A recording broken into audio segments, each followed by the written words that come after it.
अब पायल बात करके जैसे ही छत से नीचे आती है, पड़ोस की कुछ औरतें और लड़कियां सिलाई मशीन के पास खड़ी होती हैं। पायल बिटिया, मेरा ब्लाउज और साड़ी सील गया। और दीदी, मेरी डिजाइनर ड्रेस बन गई। और मेरा डिजाइनर फ्रॉक सूट। जी, सारे कपड़े सिलकर तैयार हो गए हैं, मैं अभी देती हूँ। अब पायल अपने कमरे में जाती है और वहाँ से सबके कपड़े लाकर उनके हाथ में देती है। बिटिया, बहुत अच्छी साड़ी बनाई है तुमने। मेरी डिजाइनर ड्रेस भी बहुत अच्छी है और मेरा ये फ्रॉक सूट भी बहुत अच्छा है। ये लीजिए आपके पैसे। अब जहाँ गोकुल नगरी में पायल नाम की गरीब लड़की जो कपड़े सिलकर पैसे कमाकर अपनी माँ बाप की आर्थिक रूप से मदद कर रही होती हैं, वही गोकुल नगरी में एक और परिवार रहता है, सिंघानिया परिवार, जो कि बहुत अमीर है और उनकी एक इकलौती लाडली बेटी भी है जिसका नाम तनीषा है। तनीषा को डिजाइनर कपड़े पहनने का काफी शौक है। मॉम डैड, मुझे पैसे दीजिए, मुझे अपने लिए डिजाइनर ड्रेस खरीदना है। फैन की बर्थडे पार्टी है। अरे तनीषा, 2 दिन पहले ही तुमने ड्रेस लिया था और अब फिर से तुम्हें डिजाइनर ड्रेस चाहिए। अरे उन्हीं ड्रेस को पहन लो ना। नो वे मॉम, आप जानती हो ना कि मैं अपने कपड़े रिपीट नहीं करती। ठीक है बेटा, लो मेरा क्रेडिट कार्ड ले लो। जितनी शॉपिंग करनी है उतनी शॉपिंग करो। Thank you so much dad. अब तनीषा मॉल से अपने लिए डिजाइनर कपड़े खरीदती है और अपने दोस्तों के साथ क्लब में बर्थडे सेलिब्रेशन करती है। अरे तनीषा, तुम हर दिन ऐसे स्टाइलिश कपड़े ही पहनती हो? हाँ अनुष्का, मेरे पापा बहुत बड़े बिजनेसमैन हैं और मैं अपने बिजनेसमैन पापा की इकलौती बेटी हूँ, इसलिए वो मेरे सारे शौक पूरे करवाते हैं। अच्छा है, तुम्हारी जिंदगी तो बहुत अच्छी है। आइए चलते हैं अब जानकी के रॉयल परिवार में, जिसे अपने बड़े बेटे की शादी करनी है।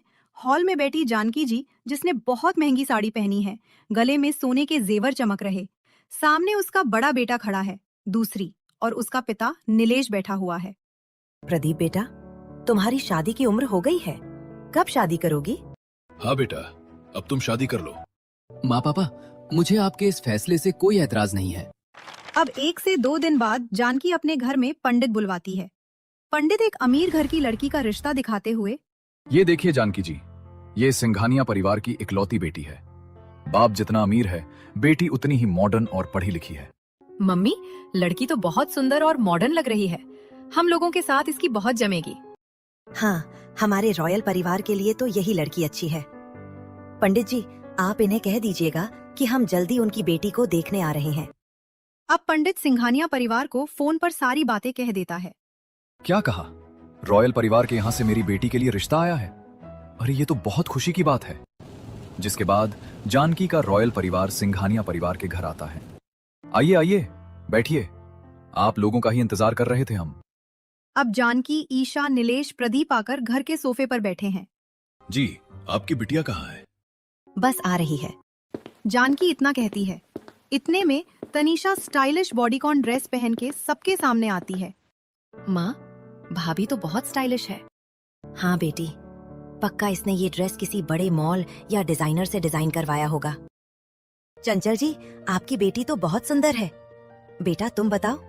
हाँ माँ, मुझे भी लड़की पसंद है। भाभी, आपको मेरे भैया पसंद है?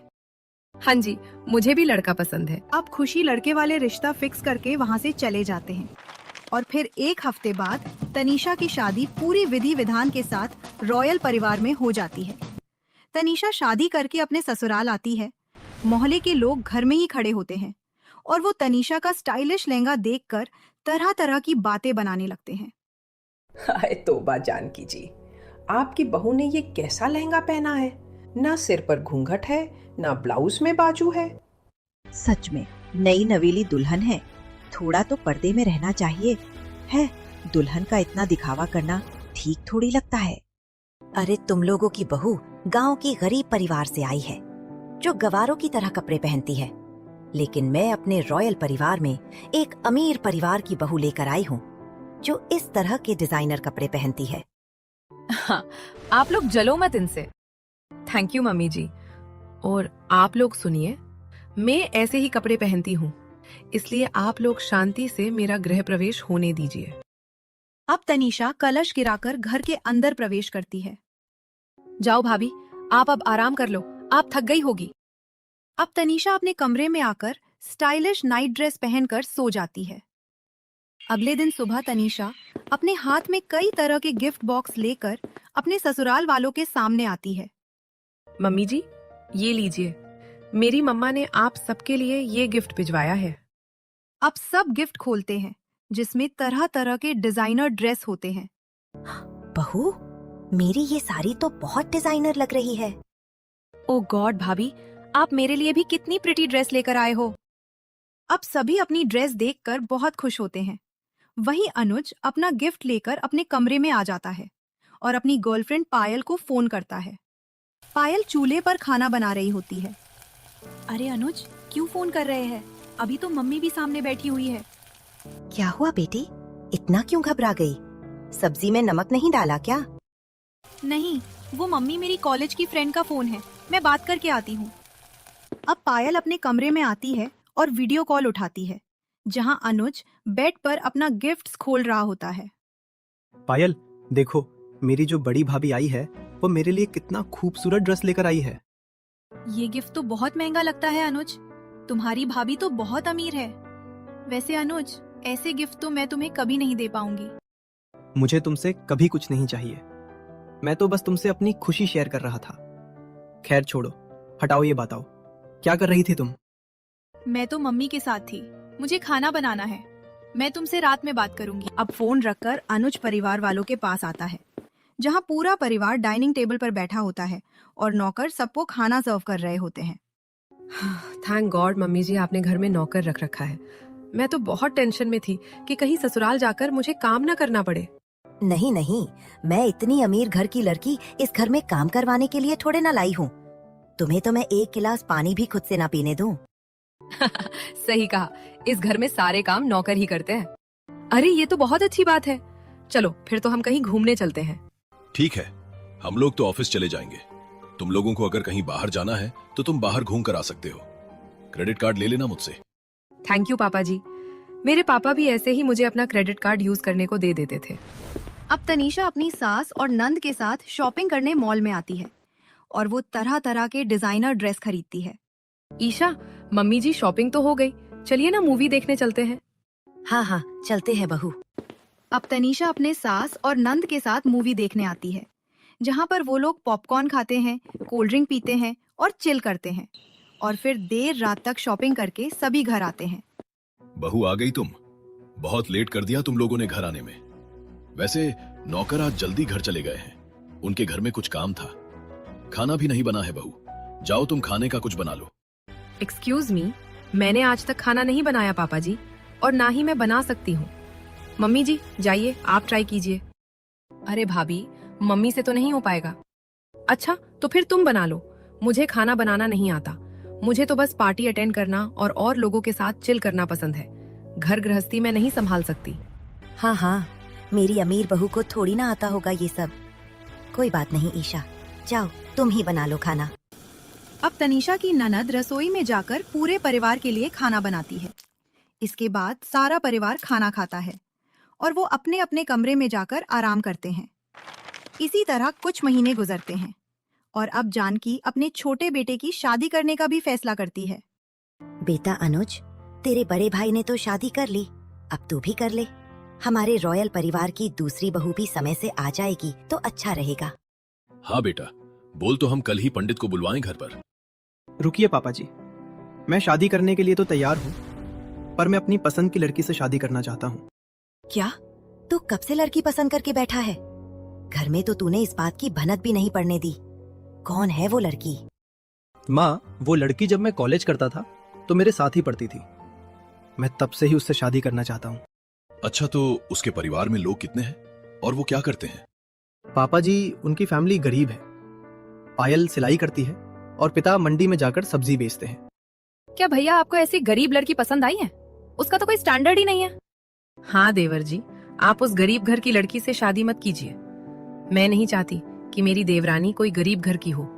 और फिर आप खुद ही देखिए, अगर हम दोनों देवरानी जेठानी साथ में बाहर निकलेंगे तो लोग कितनी बातें बनाएंगे कि जेठानी इतनी मॉडल और स्टाइलिश है और देवरानी इतनी भद्दी जिसे कपड़े पहनने का भी ढंग नहीं होगा।